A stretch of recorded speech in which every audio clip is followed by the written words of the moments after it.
Bible के अनुसार सृष्टि की रचना की कहानी उत्पत्ति जेनेसिस की पहली पुस्तक में लिखी है।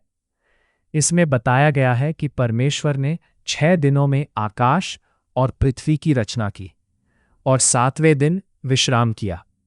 नीचे पूरी कहानी सरल हिंदी में दी गई है। पहला दिन उजियाले की रचना। आरंभ में परमेश्वर ने आकाश और पृथ्वी की सृष्टि की। पृथ्वी सूनी और सुनसान थी और गहरे जल के ऊपर अंधकार था। परमेश्वर ने कहा, उजियाला हो, और उजियाला हो गया। उन्होंने उजियाले को अंधकार से अलग किया। उजियाले को दिन और अंधकार को रात कहा। इस प्रकार पहला दिन पूरा हुआ। दूसरा दिन आकाश की रचना।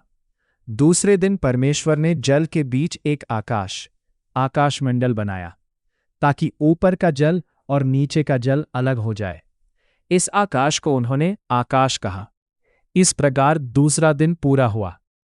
तीसरा दिन धरती और वनस्पति। तीसरे दिन परमेश्वर ने नीचे के जल को एक स्थान पर इकट्ठा किया, जिससे सूखी भूमि दिखाई देने लगी। सूखी भूमि को पृथ्वी और जल के समूह को समुद्र कहा।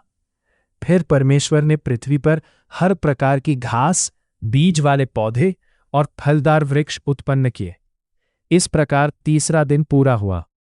चौथा दिन सूर्य, चंद्रमा और तारे।